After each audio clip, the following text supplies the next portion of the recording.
Welcome to our weekly roundtable discussion by Law Enforcement Coaching, where each week we have unscripted conversations on relevant topics for law enforcement and our first responder community.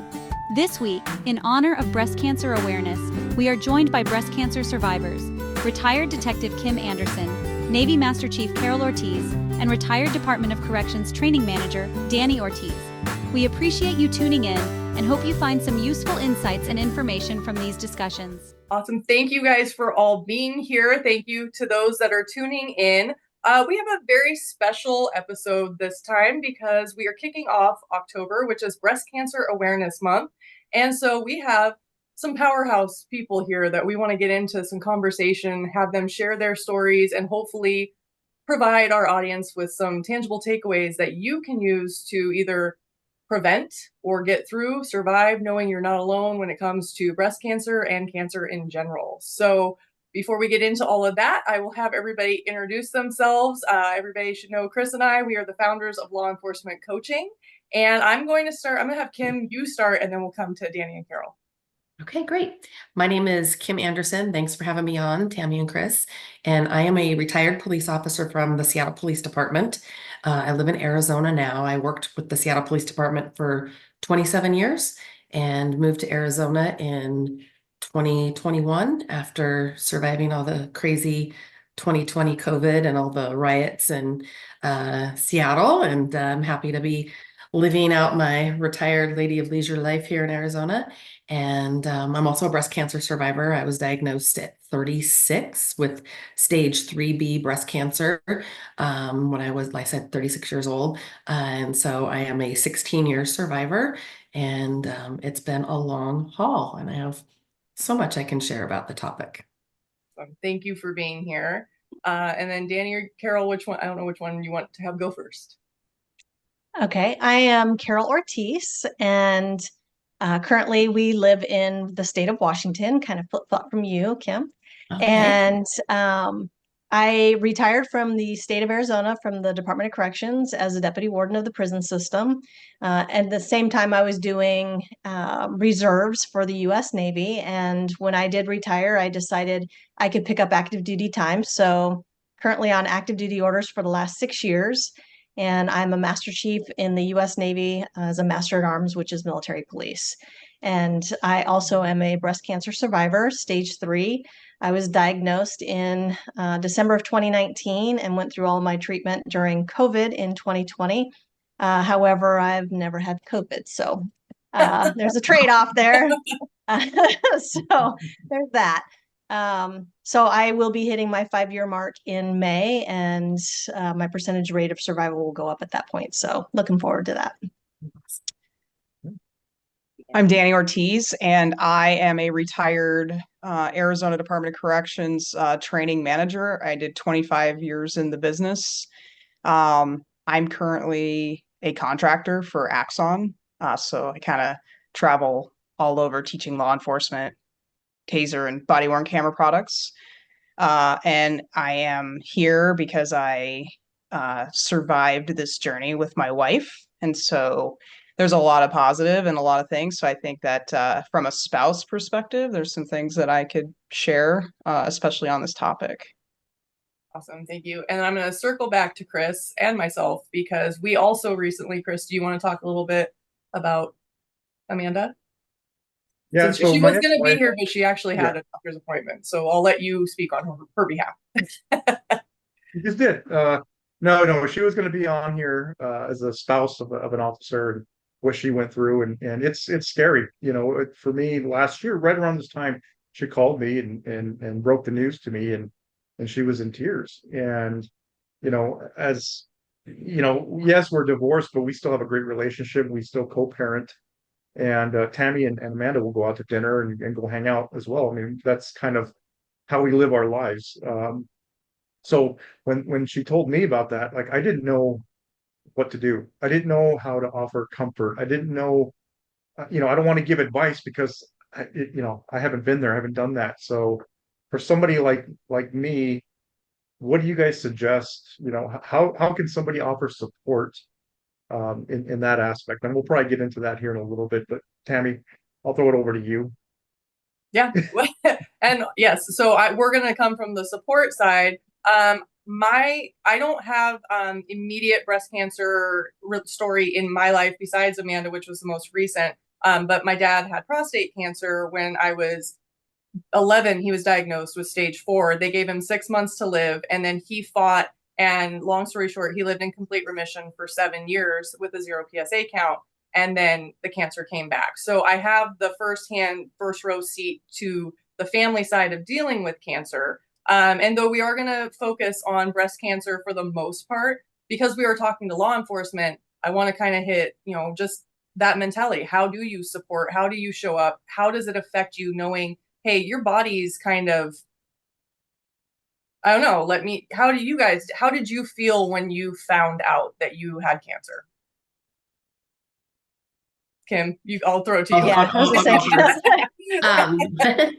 For me, I was terrified. I was 36 years old, and my husband and I had just gotten married a year and a half ago, prior to my diagnosis. I had 2 school-age kids. I did not have a good relationship with my ex-husband, my kid's father. Still don't. My kids are totally estranged from him. And so I was terrified that, no, I was in total denial. I thought I was going to die. And I was like, okay, this can't happen because that guy cannot raise my kids. I mean, he wasn't around much anyway, but I was absolutely terrified.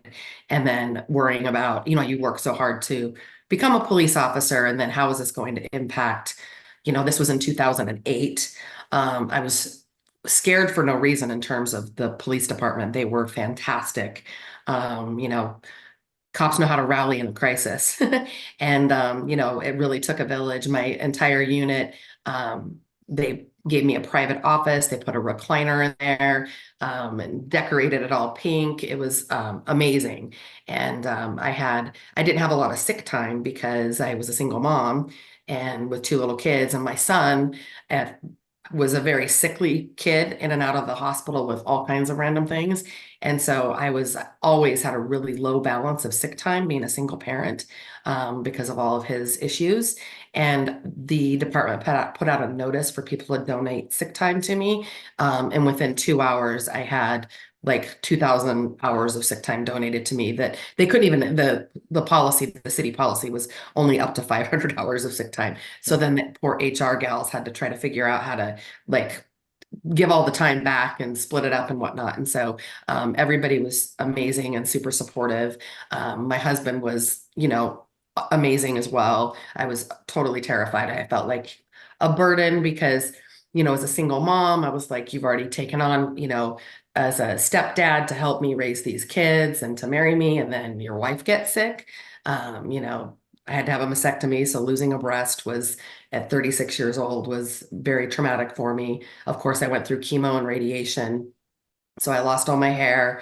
Of course, I was in my weird, twisted way. I was like, well, I never liked my boobs anyway, so I'm going to get a boob job paid by for insurance with my mastectomy. And then the surgeons tell me that, oh, by the way, you're going to have so much radiation that you won't be a candidate for an implant. So you're going to have this other crazy type of surgery. So it was a long haul. Oh, and you won't be able to have that surgery for probably at least a year after radiation for your body to heal. So yeah, you're going to have to walk around with one boob for, a year and a half before you have your surgery. So I had all kinds of, weird, fears that I look back now and 16 years later with the perspective that it's like, oh my gosh, the things I worried about were absolutely silly.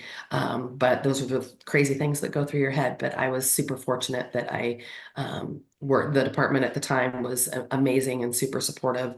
Our friends and family, we couldn't have gotten through this without the support of our friends and family, both our neighbors, family, law enforcement family. It was truly, it was amazing. It was cool because the kids got to see the kind of support that people get only really when you see it like in a line of duty death. But we got that level of support from the department, and my kids got to see how amazing the community is in a crisis. So it was pretty phenomenal. Well, I like how you're looking, and we'll move through all of the processes, but looking at the positive and the silver lining now that you're through it. Thank you for sharing. Yes. Carol. You know, I had to laugh because to me, you always have to find the humor in the whole process, right? I'm sure you understand that, Kimberly. Oh, yeah. So when you're like, oh, whatever this, it just kind of made me chuckle because I see that when you're going through the process, you have to look back, or you even have to look at it in the moment of time of, okay, what's the funny parts of these things? Because there are some things that you're just like, you can't make this up. You just can't make it up. Um, for us, it was really a surprise when I got diagnosed with breast cancer because, I'm at the age bracket where every year I was getting a mammogram. My year before was, hey, everything is normal. The only thing is you have dense tissue. And I had been hearing that for quite a while, was dense tissue. And they don't do any further tests or anything else like that. They just say, have a great day, see you next year. But in September of 2019, I was doing a triathlon bike race. And during that bike race, in my final turn of my bike portion of it, I got into a really bad bicycle accident and had a traumatic brain injury and broke my clavicle and had a hematoma in the left breast. And come around December timeframe, I'm like, okay, this still hasn't gone away, this hematoma. And went to my well women's exam, and I told my doctor, and she immediately sent me in for additional imaging. And then they sent me for biopsy, and they said, hey, it's invasive carcinoma. And then at the same time, my left subclavicle popped up like a golf ball. So it had gone into the subclavicle lymph node, which is unheard of. And so they said, well, we got to run all these tests, and we've got two avenues on the table. So you're looking down a path two ways. And one is surgery will be on the table. If it's this, and if it's gone anywhere else, it will be stage 4, and surgery will be off the table. So you wait the entire time for scans to be done, brain scans, full PET scans, liver, everything. And then they'll come back and tell you where you're at. So we were stage 3, which meant surgery was on the table. We did chemotherapy, double mastectomy, and radiation. At the time when we were going through the diagnosis, it was one of those, holy crap. I mean, I thought the bike accident was bad enough. And now we're going to go down this road. And so I think the hardest time frame for us was the waiting for all the tests to come back. Because at that point it was, I don't know. I don't know what we're doing. I don't know where this is going. I don't know if next week I'm going to be here or next year or anything else. So I think there was a lot of times where we just could not get our emotions together. It was, we'd be talking and then there'd be crying. And then, my mom told my wife, you really need to get it together and be strong for your wife. And it was like, yeah, well, right now is not that time. Right now we need to be in the moment together with this because we just don't know. And so once everything got rolling, I think that's when we kind of came to the realization of, okay, this is our path. This is what we're going to be doing. But when we got diagnosed and we sat down, one of the things that we talked about was, I'm not reconstructing. I'm going to stay aesthetically flat. Sometimes does that take a blow to your body image? Yeah, there's days when I go through that. But, it's a matter of, I didn't want to have to not be able to detect again because of the fact that it was so aggressive that, here it was years prior with no diagnosis, and then bam, suddenly stage 3. So that was really scary. But once we got our treatment plan and everything else, I think we were fairly positive throughout the whole thing. Amazing support system. I could not have asked for a better time. Sounds weird. A better time to get breast cancer. But with me being on active duty orders, my ability to not have any bills, not have to pay for anything, that was part of the process that really made things so much easier. My support system was my Navy Chiefs mess, and they were amazing. We had family and friends who came out of the woodwork to assist with anything. And, sometimes as a person who's going through treatment, you kind of try and keep everything within your own little household of this is what we're going to do. But when people start offering for assistance, even if you don't need it, you should take it. And that's just because, that's their way of helping. And it's okay to let other people step up and give you that hand. So We had some amazing people who once a week, even though we didn't really require it, we had a person who really was not like a major role player in our life, who became a major role player of every week she would make us a homemade vegan meal, and she wasn't vegan. But she would deliver it to our door and leave it on our doorstep because, of course, COVID kept us from having face-to-face interactions. But it's just those little tiny things that just made a world of difference during the whole evolution. So, wifey. Yeah, I mean, there's a lot to the journey because, I mean, she just summarized that in like 2 minutes, but really this could be like 10 hours because there's a lot more to it. Like, I know, Chris, you're trying to like figure out how do I support, and I felt the same. Like, we both get this news, and what she didn't tell you is actually how we found out the news was she's pretty proactive, and the doctor dumped everything into the health portal. So it was in there. And so we read it before we were even told about it. So then, we go down the Google path. Yeah. WebMD is not your friend. Right. No. But we know, No. I mean, Dr. we know- Google is no. Dr. Yeah. Google is not your friend. I mean, we knew that there was probably going to be some things like whatever, but we just knew that it wasn't something good. And so for me, I let Carol make her own choices. Like, it's not my choice to be flat. Like, you know what I'm saying? Like, I'm not going to tell her what she needs to do to survive.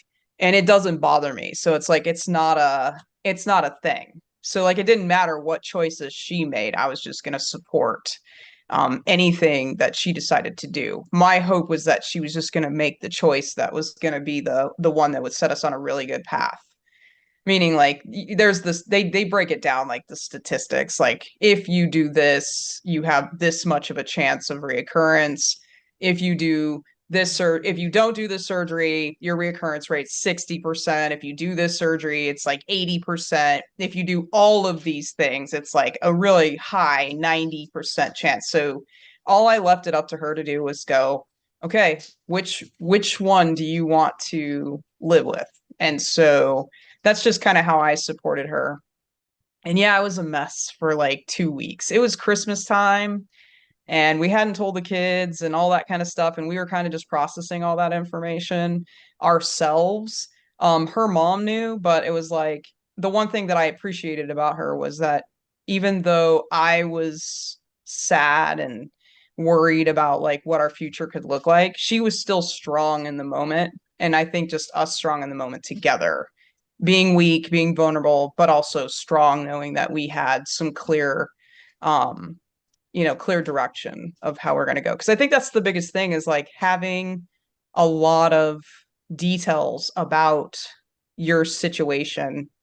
And what I really liked is the cancer hospital that we went to was in Arizona. It's the Banner MD, but what I like about them is they're a networked cancer hospital. So it's in Texas, it's in other locations. So when they always say get a second opinion, that's already happening. So like all her labs and scans and all that kind of stuff are not just sitting there. It's going to Texas. It's going to a bunch of different oncologists so that they can all put their eyes on it. And whatever treatment plan they come back with has been looked at by numerous people. So it's kind of easy to trust that kind of stuff. So I think like when you're looking at, besides just supporting and stuff, just making sure because she wouldn't remember stuff.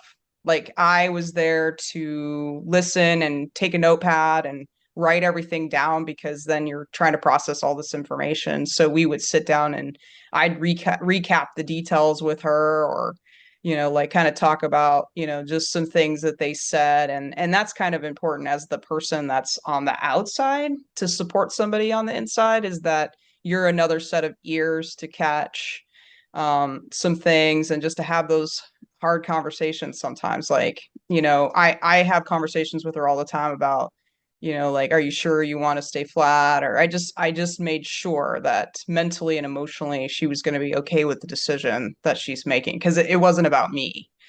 So I think that's the most like what's going to be the best option to set you in the right path for success because reoccurrence is real. And how though there's so much to unpack. So, and I want to move, as we go through this, I want to move you guys through your journey to where you're on now, but I want to kind of break it up for the listeners. So if somebody is in the beginning stages, maybe they just found out that they have cancer or their partner has cancer, let's walk it back a little bit. And Dani, you just kind of touched on a little bit, but how can we support the people that are going through cancer? What can the partner do? And then also that waiting phase, I mean, whether you have something or not, we just, we go through that. It's just like, you have to wait a week before you hear like, yeah, you're okay. And no matter what it is, even if it's minor, you're just like, what's happening? You don't know. So what kind of guidance do you have for people of how to navigate the supportive role and the waiting process? And whoever, here's one thing that I would say as a supporter or somebody who's just been told that somebody has been diagnosed. Please do not tell me your stories of how this person I worked with, or my aunt, or my uncle, or whatever else, they got diagnosed with breast cancer and they died. I don't want to hear that. I just don't. You can tell me any other time, but when I'm just recently diagnosed, there is nothing I want to hear more than somebody else didn't make it. Because what I'm looking for is who did make it. When I hear 16 years, I'm like, yes, I love that. It really gives hope. And so, yeah, I think that was the hard part for me, was having people who, they mean well, they just don't know that what they say really puts fear of lots of things in your head. So not making those kind of comments. You can tell people, I'm sorry to hear that. What can I do for you? That kind of thing. Not saying, I understand what you're going through, because you never know what somebody's going through until they themselves are going through it, or everybody has a different experience. So I'll never say that, everybody's experience is the same, because it certainly is not. And even though that's one thing that I learned when I did get breast cancer, was nobody's treatment is the same. And everybody's diagnosis is different. I can say stage 3, Kimberly can say stage 3, but it's not always the same stage 3. There's always your hormone receptors and positives and negatives and HER2 and HER2 negative. It's just so much that they start unpacking in front of you that you're just like, oh my God. Yeah. So I think what Dani touched on was, as a supporter, being there, even if you're not married to me, even if you're not in a relationship with me, if you don't have that person, have your friend go with you, because you need that person there to help you listen to what's being said. Because again, you don't hear everything. Sometimes you get keyed up on something they just said and your mind is going, oh my God, what does that even mean? Okay, so now what's going to happen? Having that person there that can make those notes and remind you of things that you need to take care of or follow up on is really important. So I think having that support system, regardless of who you choose as your supporter, is really important. And even just checking in on you is really important.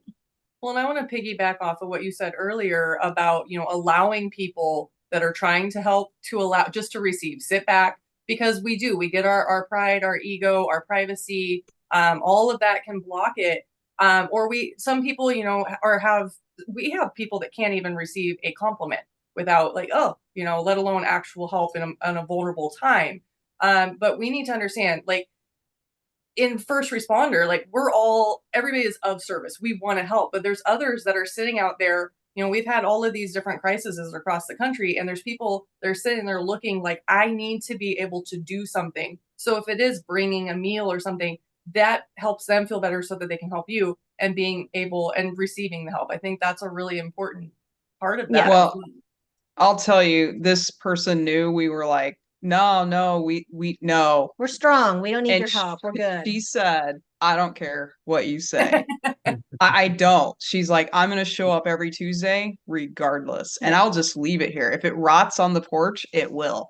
But she taught us a lesson. Yeah. And that lesson was like, even though we're perfectly capable, and maybe you're not, it's just your pride. that lesson that day was just let it happen. And it was amazing because then I had conversation with her every Tuesday through the garage, and had some real inspiring, because as much as the person who is diagnosed and going through it, the spouse or the loved one, family member, whoever, needs kind of an outlet. And so it turned into that, just a conversation that had nothing to do with her diagnosis, her anything, just normal, right? And then just this little bit of like, I don't have to cook a meal. And it was really nice. So honestly, like, she was insistent, and I'm grateful that she was, because then it changed. Like, I will tell everybody, like, get over it. Like, you need to just allow a person to help you. Yeah. I will totally agree with what you said. I think the big thing, and when we're talking to folks that are in law enforcement, and you have folks that work weird schedules, and you just have to be forceful. And so I would say if somebody needs help, you don't. I mean, we're all like, oh no, we're good, we got this, we can handle it. But the help was amazing. Basically, I would just say, have somebody just get in their face and be like, this is the deal. What do you need? Do you need me to drive kids to soccer practice? Do you need me to drop off a meal? Do you need to come clean your house? Do you need me to take your kids? I had chemo on Halloween, and my neighbors took my kids trick-or-treating. And I had another neighbor that answered the door and handed out candy. So that I could, my husband was working nights at the time, and it was Halloween, and we had a really horrible line of duty death anniversary for the Seattle Police Department on Halloween. So it was, all hands on deck kind of a thing. And so I would just really just have that person that can be really assertive and pushy, and just say, nope, this is what we're doing. Set up a meal train, set up like, okay, we know your kids are in wrestling and in dance. And so the wrestling team moms are going to, take and handle when you can't, get your kid to practice or to the meets or whatever. And you know what, don't worry about having to bring the snacks for the, the team, that kind of thing. And just people just kind of took over. And it was probably my biggest lesson was learning how to receive help, because I'm probably a trauma response from my life, but I'm hyper independent, and don't accept help well. And I think that was probably one of those most beautiful lessons, was leaning into the help and support. Awesome. Yeah, absolutely. I have so much, I'm like, with coaching too, and just our, the departments we work with, I'm like, we might need to look at a little bit more forceful. Yeah. Just park the pride. Yeah. So for you guys, after you have the initial shock wear off, you're in the process, you've accepted what's going on. Let's talk a little bit about your mindset. What were some things that you found that did not work for you? And what are some things that you found that helped get you through it and move you forward? Because mindset's huge. I want to say that I believe, and I think Dani will concur with that. I believe I had a really good mindset going into it after the initial shock and being told what our path was. My whole mindset is, why not me? And because I think a lot of times we go into that mindset of, why me? Or people are like, why did that happen to you? It's like, why not me? Am I so big of a person that I believe that I'm the only one that this could possibly not happen to? So my mindset became, why not me? So it's going to happen to people. It's a high percentage rate that it does happen anymore. So why wouldn't it? And so it was just one of those, okay, so it happened, and now this is what we need to do about it. And so when I went into chemo, because when I initially started chemo, Dani could come in with me and she could sit with me during my chemo sessions. But a couple sessions into the chemo, COVID really started knuckling down. MD Anderson Cancer Center stopped all volunteers and visitors from coming in. So I did all my chemo by myself. I did my double mastectomy surgery as an outpatient process. So she dropped me off at the front door and hours later picked me up. So it was just, I think I'm a very strong person as it is. And so I think one of the hardest parts for me is maybe showing weakness. And so knowing when I needed to say, you know what, I need to lose my shit right now, and allow myself to be vulnerable and be upset about what's going on and stop being so strong for everybody else. Because I think that during my process, I was so worried about my wife, and if something did happen to me, like if I didn't make it through successfully with treatment, I was hyper focused on making sure that I had plans in place, that there was a binder so that if she needed to take over finances, if all the documents were in one place, because I needed to make sure she was taken care of. And so I think that sometimes we just need to focus on, what am I doing right now? And I think that my ultimate mindset at this point is, we can only do what we can do. And so we're doing everything that we possibly can. We're taking care of ourselves. We eat plant-based, which I honestly do contribute to a lot of my recovery process going so well and so quickly. And, it's just a matter of, be vulnerable. When you need to be vulnerable, be vulnerable. And I don't know if I really was overly concerned with my hair loss. I think that we went into it with, okay, I'm starting to lose my hair and it's coming out like baby fine clumps. And at that point in time, we decided to take control, and we did a shaving party. And I had my twin sister come over and take pictures of Dani shaving my head, which I know was really hard for her. And then I shaved Dani's head, which, is really not that big of a deal, but, but it was being in the moments of everything that we did was together, because it's not just me going through it. It's Dani going through it too. I mean, I know that, it's very hard on my body, and it's a gift that keeps giving. So even today, there's things that I deal with, but I mean, hell, what are you going to do about it? What are you going to do? Kim, what was your mindset? After I got over the initial shock, and I'll say that kind of to rewind a little bit. For the folks listening, if you know that so I was only 36, so I wasn't getting screened for mammograms and whatnot. And I knew something was wrong. I didn't feel well. And I actually had a lump that I went to the doctor to get looked at, and they blew me off and said that it was just dense breast tissue. And it was still there. I was like, okay. And I saw not my regular doctor. And I was like, well, I see for my annual exam in a few months, I'll bring it up again. But I knew something was wrong. I didn't feel well. And I was right. And so I saw my regular doctor, and she fast tracked me, literally called the imaging center. It was a Friday afternoon, and said, you need to stay open I'm sending her over to get an ultrasound and a mammogram. And so that's kind of what started the process. So I'll just say, listen to your gut instincts. If you know something's not right, Yep. advocate for yourself and speak up. I wonder if I would have been earlier stage had I pushed back harder and not waited, 4 months, 5 months to get seen. So anyhow, but so there's that. But for me, once the initial shock wore off, I just knew kind of tend to be a pretty positive person anyway, which is, I know, kind of surprising coming from law enforcement background, but I tend to really look at the glass half full, and I'm a positive person.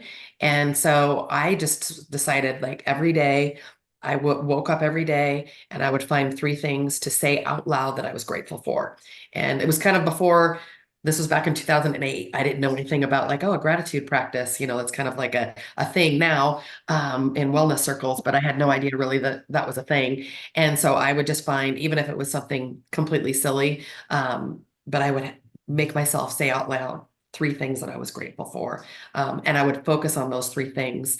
And whenever I went in for, another scan or another test, of course I would get, scared and a little overwhelmed. And so I would just really focus on my breathing, and I would just focus on, I have to be strong. I've got to get through this because, I've got to be there to raise my kids. And I would just focus on, like, those milestone markers. And it's so awesome. 16 years later, like, I want to see my kids graduate from high school. I want to see my kids go to college. I want to dance at my kids' wedding. I want to, and, like, both my kids have graduated high school. My daughter's 26 years old.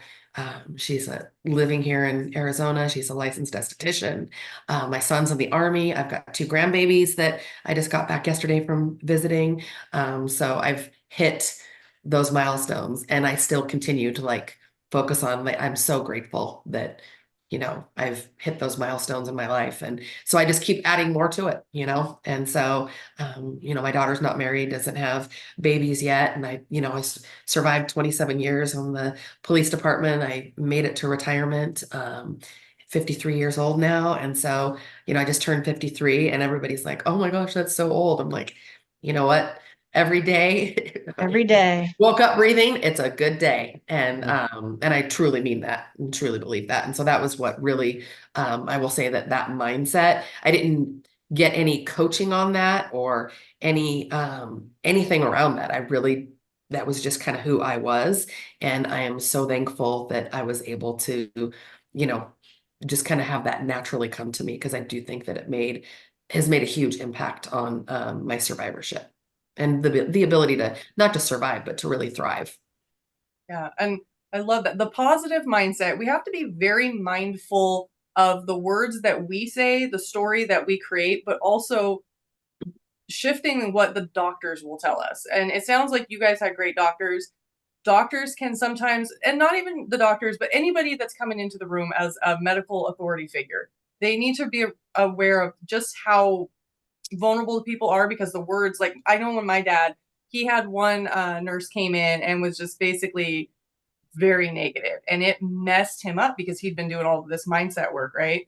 So with the mindset, the stories of, yes, you have cancer, but that's not the story you want to stick to. You don't want to say, I'm fighting cancer, I'm getting over cancer, I'm curing cancer, I'm healing from cancer, I'm healthy, and really shifting the story that you're telling yourself and others. And yes, you're going to be having those raw, ugly moments of, fuck this is crap, But at the same time, the gratitude practice, focusing on what you do have. Okay, you do have a doctor, you do have treatment, you do have support, and really, and I'm sure it's much easier said than done in real time, but making that conscious practice and having your team saying, let's look at it this way, can make a huge difference. Because I know people that they get the diagnosis, that becomes their identity.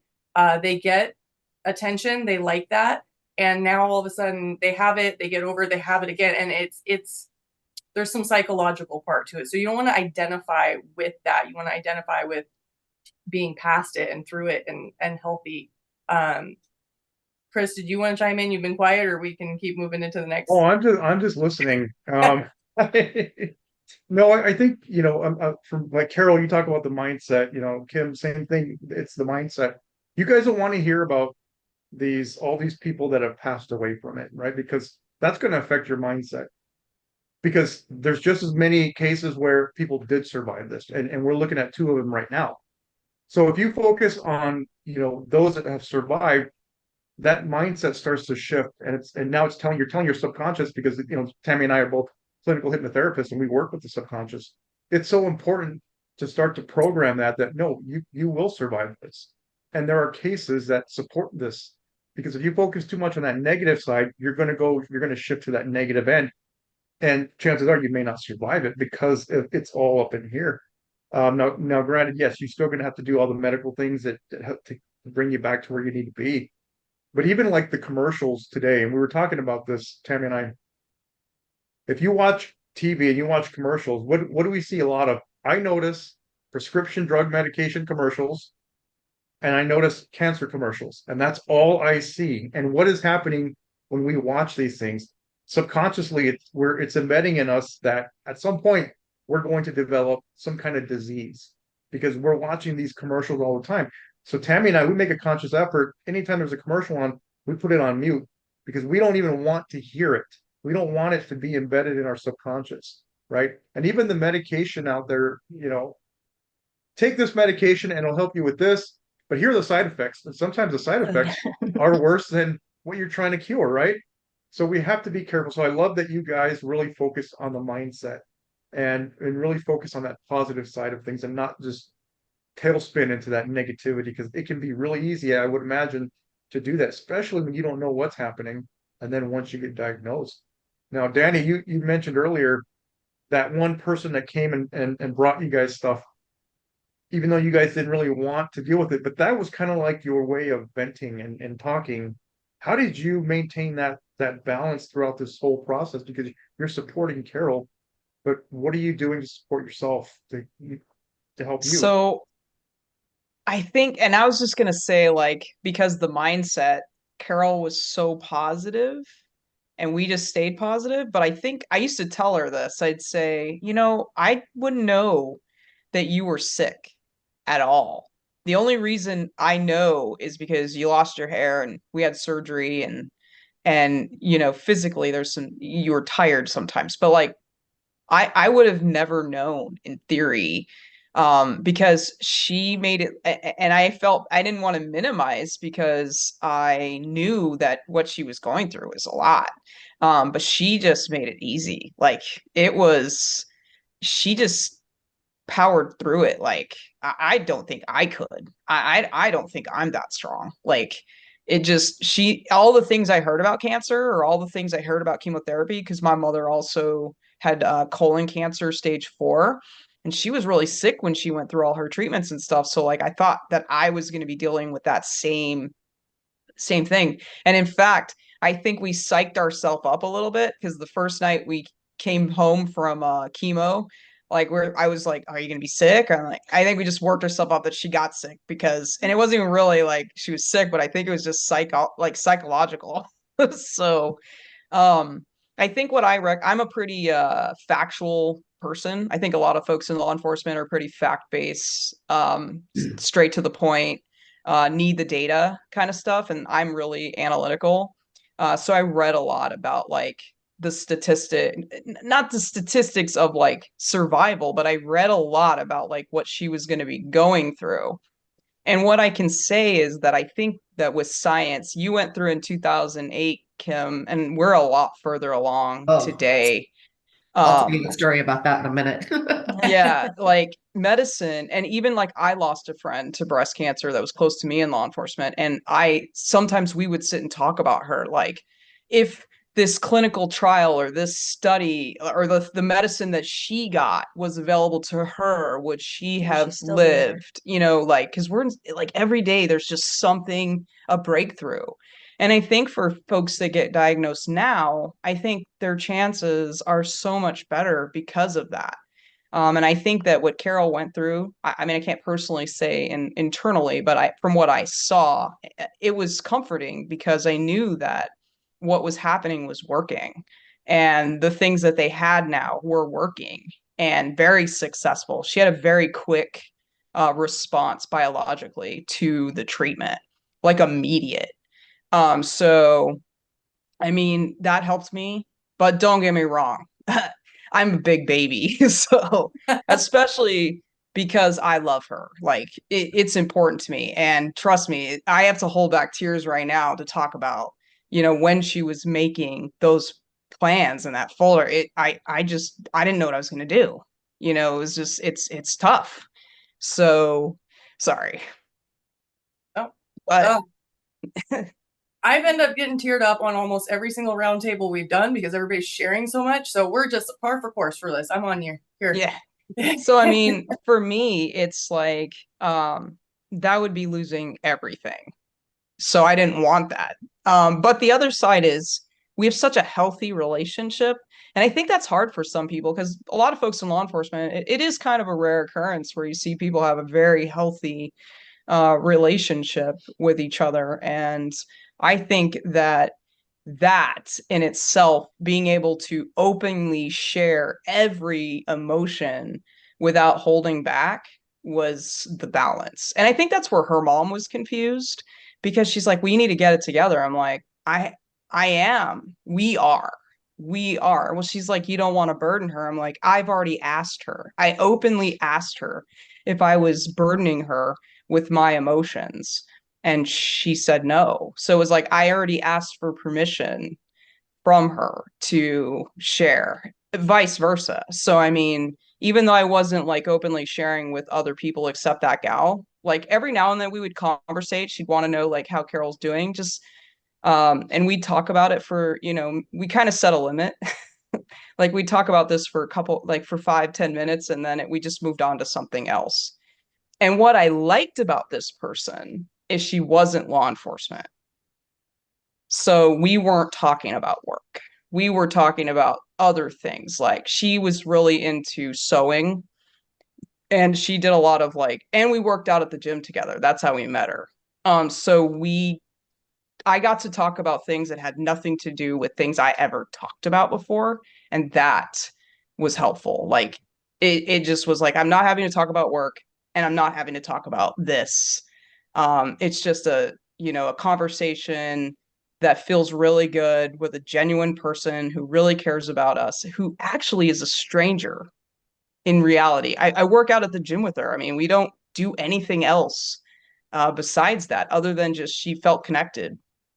And I think that's the part of the human thing that we do. And so I don't know, I feel like it can be easy when your person is positive about their the way that they're going to handle it. Because I saw some folks at the hospital that were sad, like just negative and sad and saying they were going to die and things like that. And I was like, I don't I don't think so. Like, I think you should kind of change.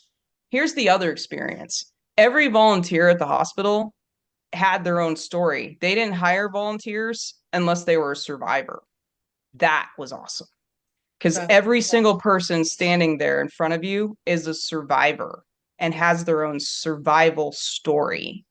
And that was assuring because they got treated at the place that you're at. They had a story, and now they're giving back. And that giving back until they couldn't anymore because of COVID was sharing the story that this place is really good. These people are going to give you good care, and just be positive. They were so positive, and that was extremely critical. I think all hospitals should be doing that, having survivors there, because that right there is telling you, yes, keep going and you can fight through. Kim, did you have a similar experience, or how was your experience? So at the hospital, it was great. I don't remember volunteers being there, but I would like to touch on, for me, like within my law enforcement community, I had a captain who I didn't know or work with, but she was a breast cancer survivor. And she reached out to me when she heard that I had breast cancer. And she ended up being just an amazing mentor. And to have her reach out to me, and some of the advice that she gave me was some of the best advice that I got, kind of trying to manage like being a police officer and having breast cancer. And I mean, she was actually the SWAT commander during her diagnosis, and nobody knew. She didn't tell anybody that she was sick. She worked through everything. And so the advice that she gave me was, number one, kind of try to balance. It's okay to be, you're sick. Like, you are, just because you're allowing your body to rest and take time off to take care of yourself, that is a form of fighting. Rest is a way, and she didn't do that. And that was one of her, and she didn't tell anybody that she was sick. And so nobody would have known that she was going through chemo and all of those things. And then the other advice that she gave was also the balancing, like taking care of yourself, taking care of your family, but also keeping kind of a routine also. And so I really took that advice, and it really helped me. I took time off when I needed to, but I still worked. I was in a kind of a light duty, limited duty capacity. But it was really good for my mental health to get out of the house after the kids were in school, and to go have, even if to go to work, my unit was awesome. There was a zero expectation in terms of like my work product. It was literally just like a time for me and my mental health to come to work, have coffee with my coworkers, check in with people, talk about stuff other than cancer. And then the other gal who ended up being a great mentor, she was actually a civilian on our department. And I was diagnosed in the fall, or I'm sorry, in the spring, in June. And I don't have a green thumb. I'm not a planter or anything. And she says, go get some flowers. And she goes, I want you to plant some flowers. And she goes, and in the spring, when they bloom, it's going to be a reminder to you that you survived this. And those flowers, I literally bought these flowers from a kids fundraiser. This is how ridiculous I am. I don't know how to plant anything. And I planted those flowers literally on my hands and knees, digging. I didn't have any tools or anything, with my little bald head in my yard. And those flowers, we sold that house. And when I drive by, they still pop up every spring. Oh, now I'm crying. And anyhow, so that was just like so random. Like weird that I listened to it instead of just being like, no, I don't plant anything. Somebody can come and do this for me. But it was very therapeutic to just dig in the dirt, throw those seeds in, and water we lived in Washington, so I didn't really need to water much because of the rain. But anyhow, and those plants still bloom every year. When I drive by, they're like still, I mean, the people we sold the house to have done horrible things with it, but those flowers are still there. Anyhow, so those were like some of the best advice that I got from survivors that were in the business. And I thought then for me, those were really, really good advice, kind of that balance of keeping things kind of normal, but also allowing yourself that just because you're sitting on the couch, not feeling well, that's a form of fighting. So I think I just want to say one thing. I think you're lucky that you had an agency that supported you. And I think my wife is lucky that she was actually active duty, where we have a fraternity of brothers and sisters that support not just the military member, but the spouse. But I think I want to mention, I'm not trying to be negative, but I want to mention too, like if somebody's going to go through this experience, to not necessarily expect that their agency, because we're in law enforcement, we have to kind of realize that that may not happen. And so if it doesn't, for whoever's listening, that's the advocate for yourself, and surround yourself with the people in your circle. And it may not be your department like as a whole, but it could just be those friends, just that solo friend or that couple of friends that you work with that really care about you. That might just be it. Because I would say this, the department we worked for, I wouldn't say they would be as supportive. Just there was a certain time and space in our agency that was kind of weird, and the department we were in may not have been as supportive. So I also want to just kind of caveat that don't let that be, because I think even if that was the case, we would have still came up on the positive side just because of our own internal surrounding, with even if it's just that one person, because it's just, this journey is your journey. And so it doesn't, the people that decide to jump on the road with you to take it, that's great. But in reality, going back again to mindset, being an advocate for yourself, is what's going to be the real critical piece to this. Because I hate to say that, but that's the downfall sometimes of law enforcement, is that we don't always have that kind of support. And then I would say too is sometimes as somebody who's going through treatment, when you get that diagnosis, the person in your household may not be that person who's going to be your strong support, because there are some people who don't like the fact that treatment is messy. You aren't the same person that you were. You are going to go through side effects and things that aren't fun. And if you take a certain type of chemo medication, not always, but 99% of the time, you're going to lose your hair. It's going to be a new look for you. And depending on what you've got going on, like when I had surgery or when I had my port, which is where they inject straight into the chest cavity for medications, which is amazing. It got infected. And so I had a big hole there, and she had to pack it with silver every single day. And that's not for the faint of heart.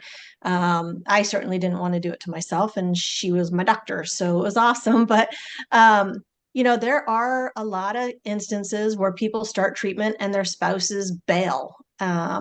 They just don't want to deal with it. It's too much for me. It's emotionally overloading. I get it, but your person, whoever it is who's been diagnosed, they really need that support. I would have to say for the spouse or the significant other in the world, get over it. You agreed to be a part of something bigger, and that's just the crap that comes along with it sometimes. And so be the bigger person in that evolution and be like, okay, you've been diagnosed, we've been diagnosed, let's do this. So just putting on that shield and that warrior mindset of being like, you know what, this is what we're going to do. We're doing it together. I mean, it's like we always talk about, if the zombie apocalypse hit tomorrow, we would back each other up and take everything out. So it's that mindset. You have zombies have invaded, and it's just a matter that it's cancer cells in the body. So knowing that if in fact your other person isn't going to be your support system, it may be that that point in time, that relationship is over and you're going to have to find your new support system. You know what? You can do it. You can be positive. You can still continue on, find that different family grouping that's going to help you out, because that's what it's all about. It's being positive and finding your people. And there's so much nuggets of wisdom that just got dropped. So I was going to the department angle when you did. So, well, okay. Sorry. We're going to package it so that for the departments, one, we'll talk to the department first. If you are the department, if you are command staff, if you're in there, I hope that you take something away from this and show up and be that person and not look at, and we talk about all the time, but getting rid of this suck it up buttercup bullshit. Step up and help. And it's not a sign of weakness. It doesn't mean that they can't do the job, that all of these things, like, we need to support and come around each other. And we know there are some departments that they got some evolving to do, and that's okay. If you are somebody that is going through cancer or any kind of situation, and you are part of one of those departments that doesn't support, my advice would be to not take that internal. There's a saying that says, nobody's ever broken your heart, they've only broken your expectations. We have an expectation that our spouse, our person, our department, they're going to be there. And when shit hits the fan, that's not always the case. True colors do come out, and not to take that personal, because it's going to be a reflection of whatever they're carrying with them through their life. But that doesn't mean that you don't have your support system. And like you guys, the support can come from the most random places. I remember when I was in high school, when my dad was, I just graduated. So we were done with high school, and I had a friend who I was an acquaintance with. She wasn't that great of a friend. She showed up at the door. She didn't call. She just showed up and said, "Can I be there for you?" Though my best friend at the time didn't know how to support me. And I was so mad at her because we went out for lunch and she's talking about all this shit. I'm like, it doesn't matter. Like, you're not even listening. So that support can come from anywhere. So kind of allow it without internalizing and having that anger, because anger does not help heal. And then there's so much I really hope for the departments, for the progressive departments, for the departments that are being amazing and showing up and supportive, please speak up more. Go on podcasts, go to conferences, share how you do that, share the story, talk about it. Mic drop. Okay, Kim, you got stuff? I was really fortunate. I mean, the Seattle Police Department has its woes, but I will focus on the positive that when I went through my treatment, they were amazing, even all the way up to the chief. I mean, I worked for Seattle's a large agency, and he knew I had cancer, and he made a personal visit to my office to check in on me to see how I was doing. My husband's captain at the time, he actually ended up moving on and becoming a chief in Indio, the Indio Police Department, and he actually just retired. And he called, this was back when we actually had home phones back in 2008, and he actually called the house. I answered the phone, and I thought my husband was in trouble, but he was just calling to check on me and my husband to see how are we doing and if we needed anything. And that meant the world. My department was great. My captain that I had at the time, horrible. Like, he didn't even, my unit was small. There was 7 people in my unit, and he didn't even know my name. He called me that girl. And anyhow, he was clueless. He was all, but I didn't take it personal. I mean, the guy was just an idiot. I mean, we all have supervisors like that. And the guy is literally a bumbling idiot still. I'm sure he's retired by now as well. But he Sure, I I mean, won't say this. you have 7 people and you don't even know my name. I'm the only one with cancer and like the bald one walking around.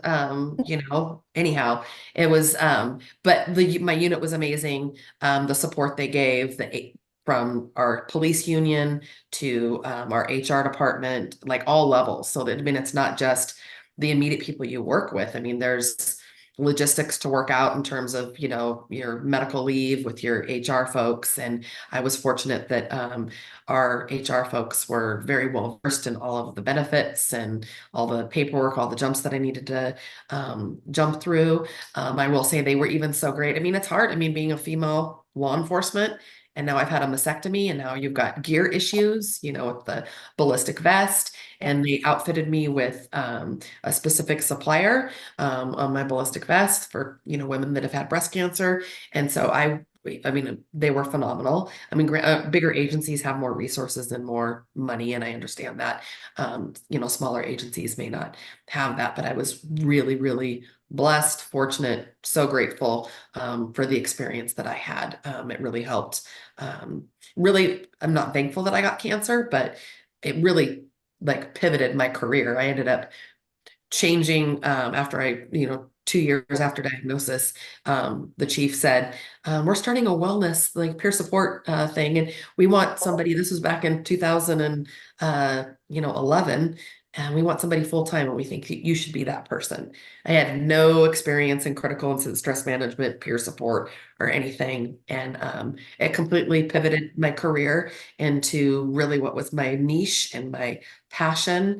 And I ended up being able to pay it forward. And part of our peer support program was supporting people that had cancer and walking alongside those families and those officers and employees that also had it. So, everything for me, I'm so grateful for my journey and how it turned out.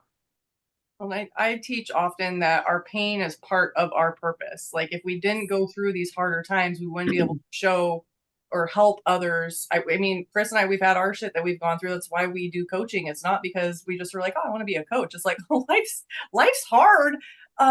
Let's figure out how to do it and help other people do it as well, right? So there's a couple more things I want to touch on. Carol, well, both of you guys. So when you found out that, where are you guys? Are you cancer free? Both of you? So I can't say I'm cancer free until I hit 5 years. So right now they consider me NED, which is no evidence of disease. I currently take no medications or anything else because I'm hormone receptor negative. So thankfully I didn't have to go through any of that. But every 6 months I get seen by my oncology. I still travel back to Arizona because I don't want to jinx it. I don't want to change it. It's just kind of one of those superstition kind of things. I did all my care at MD Anderson Cancer in Arizona. I will finish my treatment in Arizona. So every 6 months we go out to Arizona because again, I'm on military orders in Washington, and we get checked up by my oncologist who we absolutely adore and love. She's amazing. And so, I'll be like, feel my chest. I'm sure she's like, I've heard it all. And I think that's the only woman I ever say other than anybody in my household, feel my chest. So I know I say the damnedest things. And so every 6 months, they have put me onto a blood test, which is not the CA-125 tumor marker. It is through Signatera Natera, which is a macro level DNA blood test. And so what it does is it's looking for really tiny particulates of DNA that would indicate that the cancer has returned. And so every 6 months, I get that blood draw. They send it out to that company. It's just recently in the last year and a half been approved by the federal government to be included in breast cancer. So it is new upcoming stuff and it's amazing. And every time I get my test results back within a week to 2 weeks, it's negative, which is a positive thing. It's the only time you want somebody to tell you negative. And And so we're just continuing that. And then once May hits, then I can officially say, okay, we're cancer free. And my percentage rate goes up to, I think, 98% survival rate. So we continue just to see my oncology every year after that, and follow the treatment plan when it comes to that. Do I want them to scan me all the time? Yes. Do they do that? No, they don't do that. So, I mean, it gives me peace of mind when I do get scanned and it's negative, but they're not going to do anything like that unless you actually have signs and symptoms of something, because obviously radiology is not a great thing to continue to do. But does it freak me out? Yeah, I still have fear. We have a sign in our bathroom that says fear is real, but so is hope. And so we just have to keep that in mind all the time of, okay, this is just a precaution and it's going to come back negative and there's not going to be anything. But it's a mindset sometimes that, yeah, it nags in your brain. And sometimes it's just a thought that comes into your head. And then there's other days of, did this really happen? I don't know. Did we get diagnosed and go through treatment?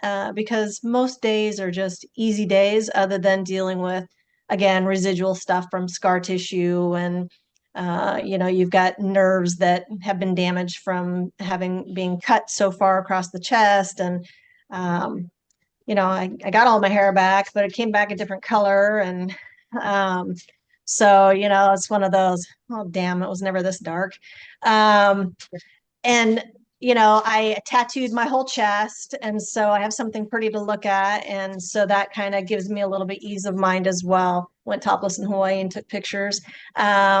Nobody was near, and it's just those little things that you kind of just have to latch onto and say, you know what, life is good. And when people at work are like, oh, it sucks today, blah, blah, blah. Kim, I'm in the same mindset as you. Every day is a good day. Put my feet on the floor. I woke up this morning. I count that as a really good day because the alternative sucks. I do have a point. So the one thing I learned as a supporter, when she says, oh, my hair grew back, but it's not the color that I like, the response is not, at least you have hair.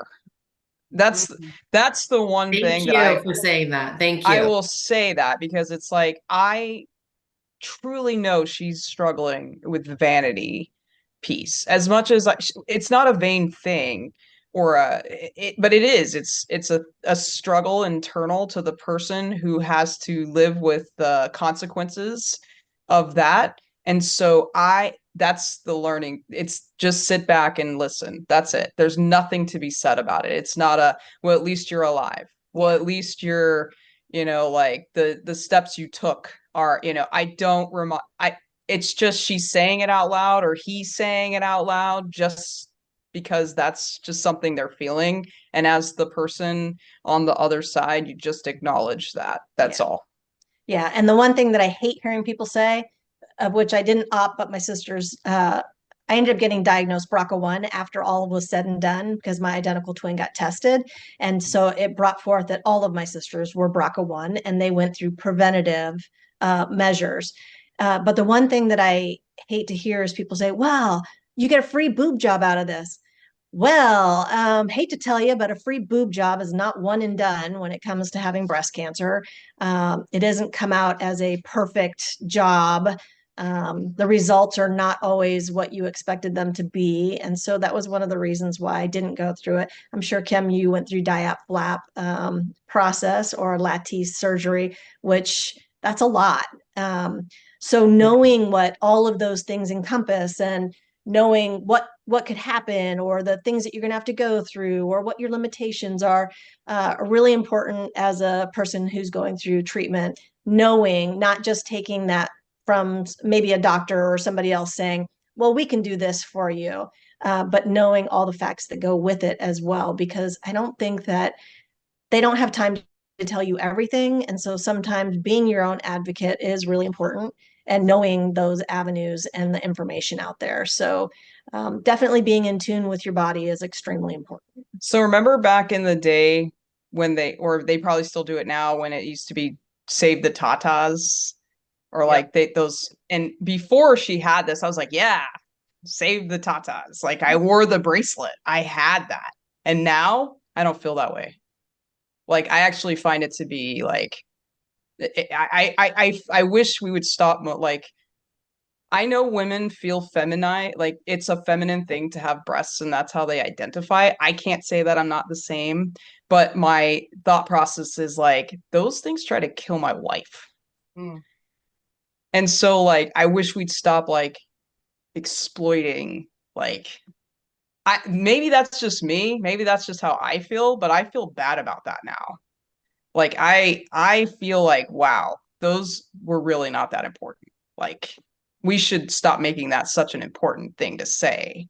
Like, we should really just be Let's save the woman. like, just say, like, be an advocate, be conscious about your own health. You know, if you feel like something, get screened. I know you're young, and like, I saw a lot of young people Really at the center, and I was like, you know, so I feel differently now about what people portray breast cancer or like how to prevent breast cancer. I almost feel bad about like saying those things or those statements now. Yeah. I remember that was a big thing back in the day. And then, you know,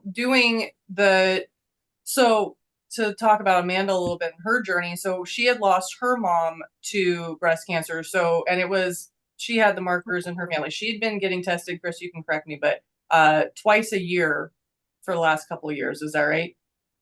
Yeah. Oh yeah. She was always on top of it. And so that way, when she did get her diagnosis, they caught it immediately. And we all, you know, came together of like, okay, let's look at this. And in a weird way, because that awareness was there, it was almost like once she had everything done and they went in, I was like, wow, I didn't know that you could even do this. But she went in, she had her double mastectomy and the boob job in the same day, in the same procedure. I'm like, that's a lot. That's a lot to process. That's a lot like of healing, but that's where we're at with technology now. But it's also in a weird way, kind of a relief where, like you had said, it's like, okay, so this is happening. This is what we're doing. And now we can move forward. And now she's on top of her maintenance and everything to stay healthy.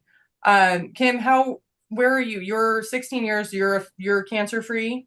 Yeah, I'm cancer free. I'm 16 years. So I I had to take 10 years. I was hormone ERPR positive, which is estrogen and progesterone positive. So good news, bad news. The good news is it's the easiest type of breast cancer to treat. They know exactly what works to cure it. And so that was the good news. The bad news is when you get it when you're 36, you're kind of in the height of your hormonal season of life. And so it was really aggressive. So they treated me really aggressively. And so when I go see doctors now, they're like, wow, they really tried to kill you with your treatment. We don't really do that anymore.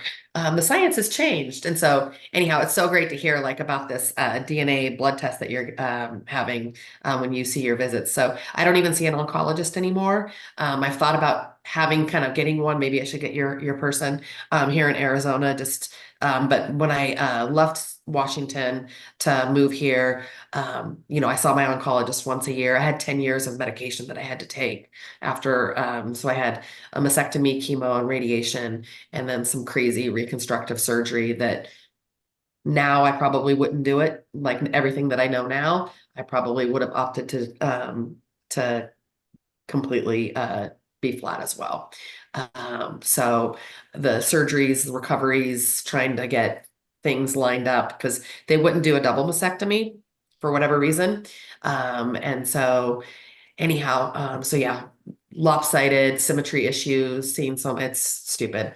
But anyhow, it is what it is. I don't even really concern myself with it anymore, or worry about it. But so yeah, I just see a really good doctor once a year, and that's it. So, but they said you can find an oncologist if you want to, but you really don't, need to at this point. So, Awesome. Yeah, I think that once you ring that final bell, it's almost like you are so engrossed in treatment and having people follow you and going there every couple weeks and then once a month and then once every 6 months, that it's almost like you just kind of drop off and you're like, oh, now what? Anybody going to see now? What do I do with the time I have on my hands?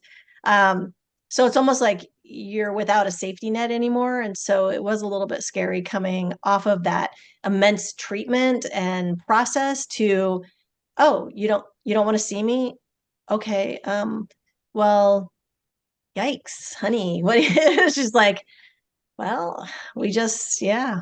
So we're almost at that point where, we'll have even longer a leash away from our oncology. And so yeah, sometimes it's a little scary, but I think it's also important how your doctor is. And so if you go in and you're seeing a doctor and you don't like your doctor, get another doctor. It is so, 100%. yeah, it is so important to have a medical care team that is phenomenal and makes you feel good and tells you that, they're your cheerleader.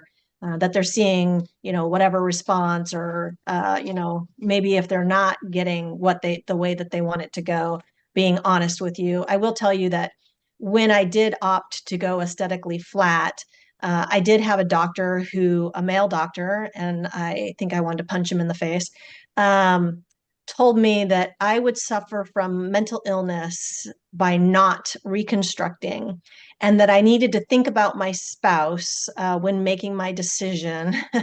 I was just like, Wow. okay, you just mansplained my boobs to me. Thank you so very much. Wow. Yeah. Well, as a man, I apologize for this man telling you this. Sounds ridiculous, and I'm not even a doctor. So Yeah. Just listening to your stories is amazing, and I'm just at awe just listening to it and seeing how positive all of you are for somebody that's recently diagnosed with breast cancer. What message would you give them?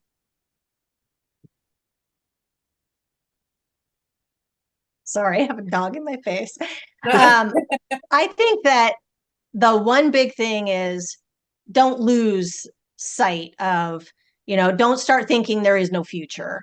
Don't go into that realm of dread or anything else. Again, it's setting those small goals, those baby steps.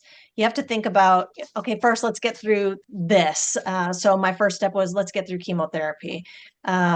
Let's figure out how did you respond, and then going forth. And if your next step is your mastectomy, do your mastectomy, and then heal and do your radiation. So you just have to make sure that you're taking every step that you need to take, and just try and stay positive through it, because yeah, it's going to suck, but you just need to get done with it. And once you're done, then you'll find out where we're at with the whole process. I think staying positive is a huge thing. But I think making a plan, I mean, I'm a action, or I think most first responders have, we need a plan. Like if we have information is power, so get your plan in place. Okay, this is what's going to happen. And then I would also make plans, like continue to live your life, like make a plan, okay, make a plan to go on a vacation, make a plan to do something fun with the kids, like continue to make plans and live your life. That would be my biggest words of wisdom, is like, you're going to get through it. Take a breath, have your moment when you need your moment. But try to, focus on what you can be grateful for. Mindset is huge. Focus on what you can control. What can you do to make this better as you get through this process for yourself, for your family? Like, what do you need? Ask for what you need, advocate for yourself, and focus on what you can control. You can control your mindset. You can control your attitude. And you can make plans for fun things. Like, what does your family like to do? Like, continue to live your life. Dani, what do you have to say? Well, if you're going to be supporting, really the writing stuff down and being informed, look at your portal. That's the one thing I always could rely on that she was going to do, is look at your labs, look at your portal, look at what's happening, have somebody listen in for you, even if it's a friend, because again, you're emotional. Meaning they are emotional about it and you're not.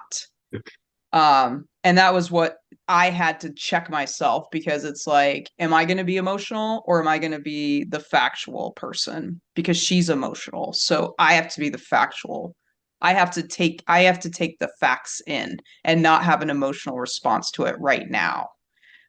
Because that's the only way we're gonna have all of the information to be ready to have that plan. And I think that was where we were successful. We read some books about clinical trials, and we read some things. So really understanding what's at hand right now, like really understanding the diagnosis and then informing yourself.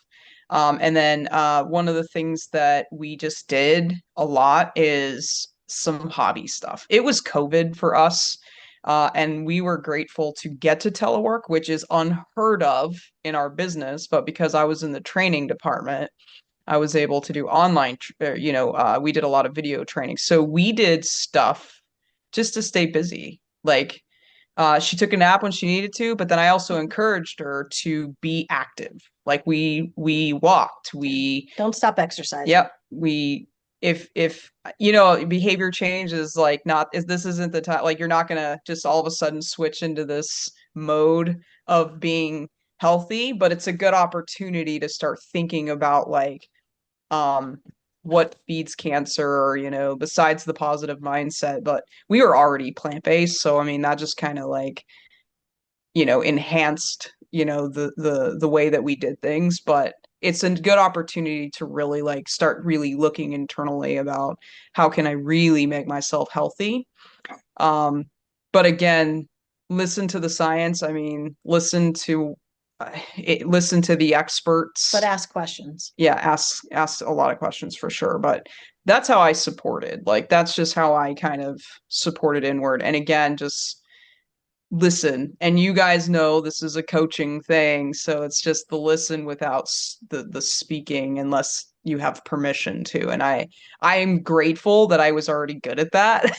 So I knew like going in, I just had to do a lot of listening and asking for permission to like suggest. So that was just a big way to support. And that's when we really got into puzzles. We like puzzles a lot now. Well, because when you go to the cancer center, which we went back recently, they have puzzles there so that you can do them. So while we were sitting and waiting, we did puzzles, and we're like, well, we'll just bring that into our life now.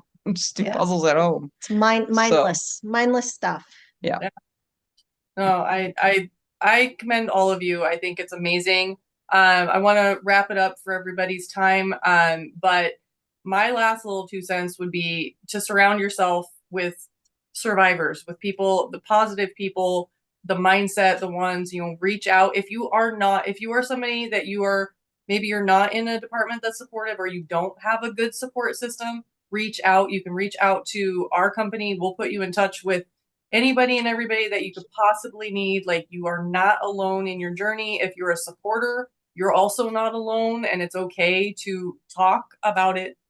I think it's important that you get out. And like Dani said, you don't have to talk about the cancer. You don't have to talk about work. You don't have to talk about those. You can go talk about sports or fishing or whatever it is.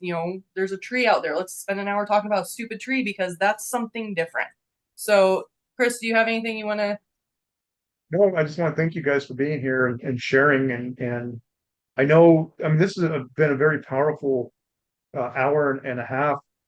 And I know for people that are listening to this, you're going to bring hope to the people that need to hear this, and to the supporters as well. And Dani, what you said and how to support, that's really helpful for me, because I didn't know how to do that with my ex-wife, with Amanda.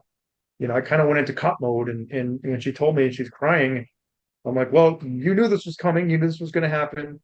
You came up with a game plan. This is what you knew.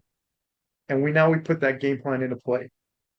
And because that's the only thing I knew how to do. And then I took my son, and, again, Tami and I, we carried that load on our end, but I don't know how to connect. I don't know how to talk about this. And I didn't want to say the wrong thing. I don't want to say, oh, you should do this. You should do that. How do I know this? Right. And I didn't want to do any of that stuff. So it's been very helpful. Thank you guys for doing this. Well, and that's the only thing that probably didn't get discussed, is if there's children involved. It was very hard to tell the children, even though they were grown, it was very impactful to them to know that there's this possibility, and you have to be realistic. Like, there is a possibility that it can go in a direction that is not a desirable direction, but we weren't thinking about it, but we were aware. And and that was probably the hardest thing, was to be strong for the kids as well, because they needed to be vulnerable. So that's the other side of that too. So and the one thing they were pissed at us about was that we didn't tell them. But you have adult children, and they were mad that you didn't tell them. Yes. Yeah, we didn't tell them right away until after everything was on the table. Right. Yeah. And we wouldn't do that again. Yeah, I think the older your family is, we have ours are 10. So we all had to kind of navigate, and we don't want to freak them out before we know anything. So I think each family is going to have to sit down and figure out that dynamic. For us, and we had a kind of a double whammy there, because we had her diagnosis, and then Chris's best friend also had progressive cancer that we ended up losing him this last year after a 5-year fight with that. But so we had to go into not only the cancer, we had to go to the death. And I do want to say to parents, though, children they follow your example. So if you're panicking and you're freaking out and you're in hysterics and you're all the things, and they're going to do the same. We handled it like, the parents talk. How are we going to navigate this? Then we sit down where we're in cop and coach mode of like, we're going to be honest, we're going to be upfront, and we're going to let them process their emotions out and talk about that. That's how we navigated it with ours. My kids were 8 and 10, and we didn't tell them until we knew everything, like what was kind of the game plan. And it was really scary for them at first, but we don't give them enough credit. They're so resilient. And if you model that resilient behavior and kind of the positive mindset that, we're going to get through this all together. And there was some good things that happened. I mean, my kids, I was a single mom, and then I married my husband, and it was always just the three of us. And they really didn't feel like they could really count on anybody else. And it really cemented their relationship with their stepdad, knowing that it's not just the three of us anymore. They have another parent now that's there for them. And so there was some good that came of it too for them, and that, that we were going to get through it. So there was some good lessons there for them. And you guys, I just had a memory from my own life. So I was 11 when my dad was diagnosed. I was there. I was in the doctor's appointment. And then I remember going to lunch, and I just know that they were having grown-up conversation. And I heard the one piece, like, basically, and the way that the doctor told my dad was, you have 6 months to live. Go home, pack your shit, you're done. And it wasn't much better than that. It was pretty much the delivery. So I remember being like, my dad's going to die. Well, I'm so thankful, because my dad was so stubborn. He was military, he was law enforcement, and he was just, nope, not going to do that. And he started creating his story to the point where, no, it's not my time. And that's a whole nother thing that I've talked about, and people can find that on the interwebs. But I remember when I was 11, I was laying in bed and I was crying, and I wasn't raised to be very religious, but I remember praying to God, please show me a sign that my dad's going to be okay. Oh, I'm going to cry crap. That my dad's going to be okay. And the street light outside my bedroom window flickered, and I stopped crying. I was like, he's good. I went to bed. And so at 11, it put me on my spiritual path of understanding there's something bigger at play. And then I got my dad for 7 years, and there's lots of story there. But like you said, Kim, the kids are resilient. So let them have their experience with that. Don't rob them of it. Bring them in and support them. So I think that's a great ending for this segment. Again, thank you all so much for being on here. To those that are tuning in, if you want to get in contact with anybody to talk about this, or if you'd like us to do another episode and kind of deep dive in and help you, or if you want to come on, please let us know. And thank you again. Breast Cancer Awareness Month. Support everybody. And until next week.